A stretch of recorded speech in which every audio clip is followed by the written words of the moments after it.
That night felt different. The wind blew harder, carrying the scent of wet soil and rotting leaves from the direction of the old graveyard at the edge of the village. The cemetery had long been considered sacred. People rarely dared to pass by after dusk, let alone walk through it alone. Once, it was just an empty field with towering trees, but after many villagers passed away, it became a graveyard. Old gravestones stood neglected, some leaning, some covered in moss. From afar, the graveyard looked like broken teeth jutting out of the dark earth. Arif, a 22-year-old young man, didn't really believe in the horror stories people often told. For him, ghosts were nothing more than nonsense meant to scare children. Yet since childhood, he had heard whispers of a terrifying entity known as the Faceless Ghost. The story was always the same.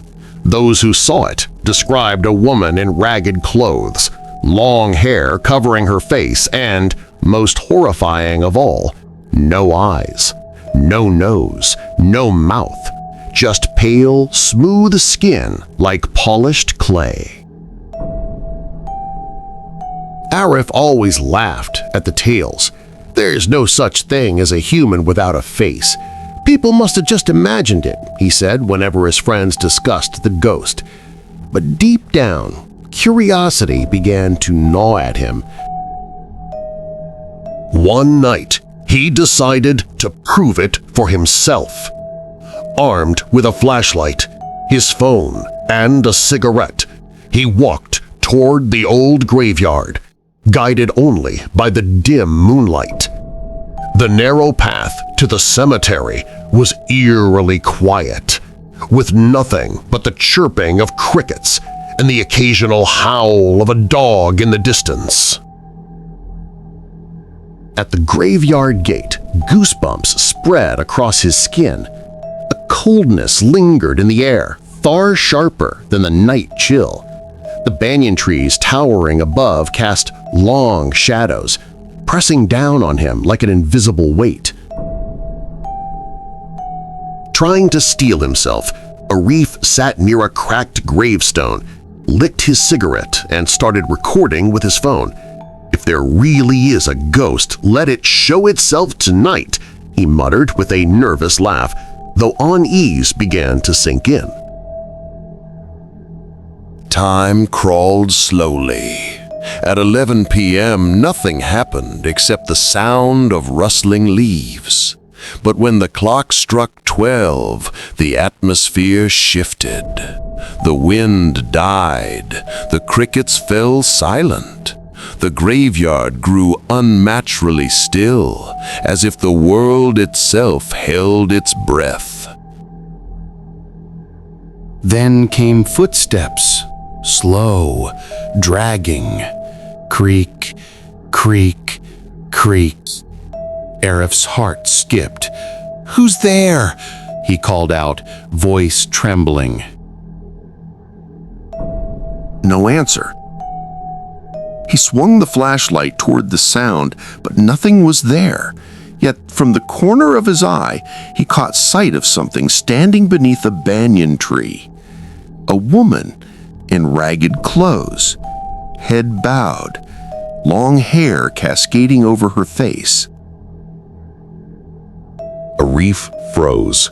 The figure stood only 10 meters away, unmoving. Only her hair shifted with the faint breeze. His trembling hand raised the flashlight, aiming at her face. The beam struck. Her face was blank. No eyes, no nose, no mouth, just smooth, pale skin.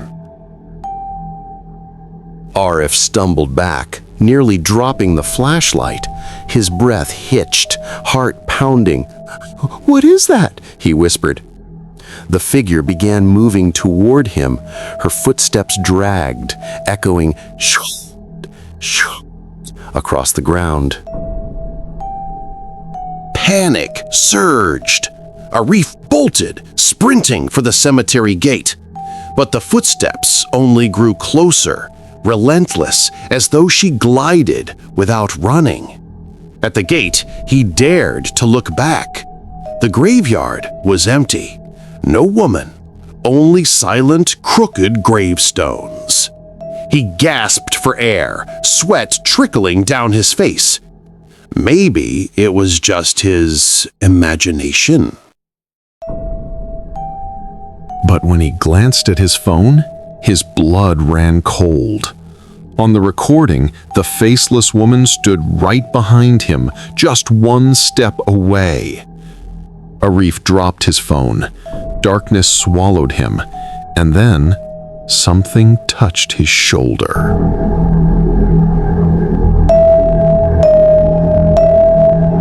Arif jolted awake. He was lying outside the cemetery gate, body trembling, breath ragged. A chilling sensation lingered on his shoulder, the same spot where he had felt the touch. His cracked phone lay nearby. With shaking hands, he picked it up. The recording was still intact. When he replayed it, there she was, the faceless woman, clear as day, standing behind him. And before the video ended, she turned toward the camera. Arif staggered home, his body weak, his mind reeling. He told no one, afraid of being mocked. But from that night on, nightmares plagued him. In his dreams, she stood in the corner of his room, blank face staring at him with hollow emptiness. Sometimes he woke drenched in sweat, hearing dragging footsteps outside his house. Neighboring dogs barked furiously at his window, as though they saw something he could not. By day, desperation gnawed at him. He sought out Paksurya, the elderly gravekeeper who had tended the cemetery for decades.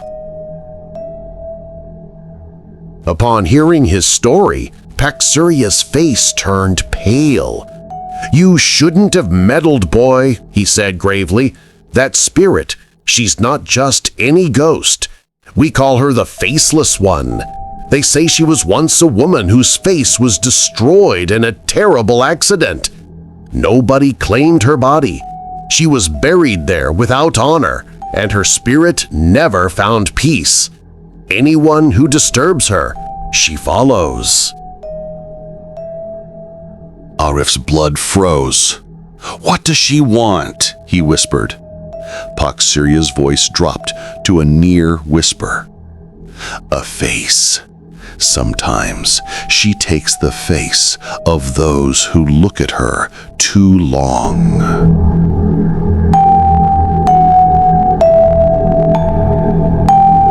The following night, the terror became even more real. Arif, who had tried to calm himself by going to bed early, woke up around 12. The lights in his room suddenly went out, even though the house's electricity was still on. From the window, a soft knocking sound came from it. Knock, knock, knock. Trembling, Arif approached. When he peeked, there was no one outside. However, when he looked in the mirror in his room, his own face was blurry. His nose and mouth were indistinct, as if erased. He screamed in panic and immediately turned on the light. When the light came back on, his face returned to normal.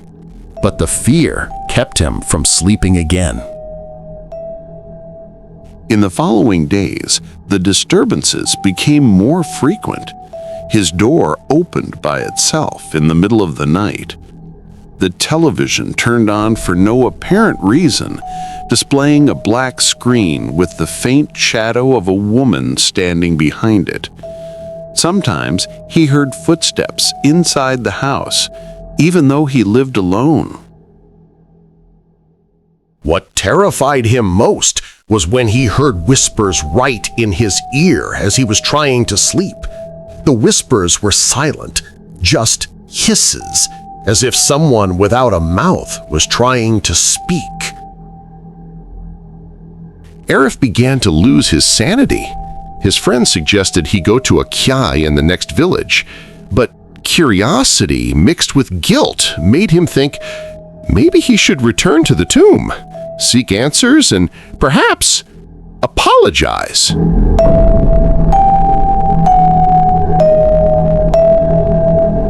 Before returning to the tomb, Arif met with Mr. Surya again. This time, he pressed the tomb guard to be honest. "If I don't know the truth, I'll never be at peace," he said, his voice trembling. Mr. Surya finally told his story, his face grim. That woman used to be called Ratna. She had a serious accident on the road near the tomb. Mr. Surya finally told his story, his face grim. That woman used to be called Ratna. She had a serious accident on the road near the tomb. Her face was shattered beyond recognition. No family came to pick up her body. People were afraid to see her body or even touch it. In the end, she was buried without proper rituals. Arif shuddered. The name Ratna sounded similar to Rata. Apparently, the nickname stemmed from her tragic fate. Since then, many people have seen her figure wandering around the tomb, faceless, voiceless. It's said that her spirit is angry because she wasn't treated properly. She's looking for a replacement, looking for a face for herself. Arif felt his blood run cold. He realized that perhaps his presence at the tomb that night had provoked Ratna's spirit's anger.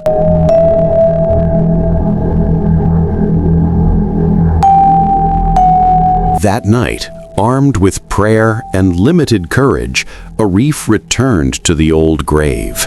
The flashlight in his hand shook violently, but he knew this was the only way to end the terror. The grave looked even more eerie than before. The wind rustled, dry leaves fluttering. Arif stood in front of the cracked gravestone where he had first seen the figure.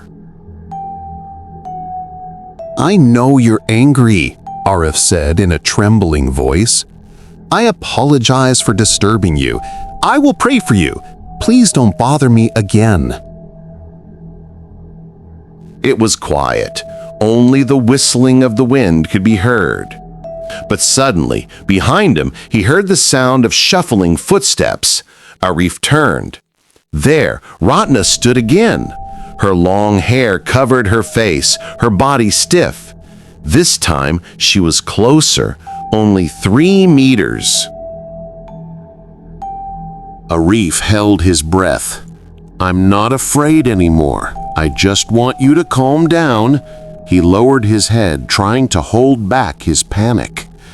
But suddenly, a strange whisper came from a throat that had no mouth.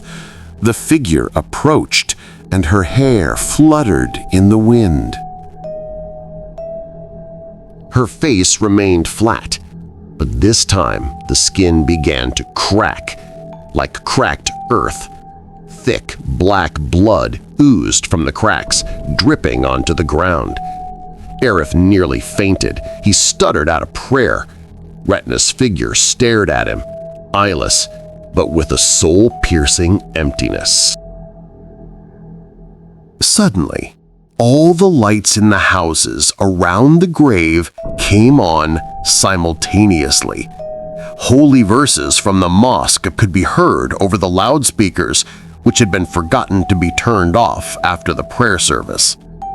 The figure screamed silently, her body trembling, and then slowly vanished.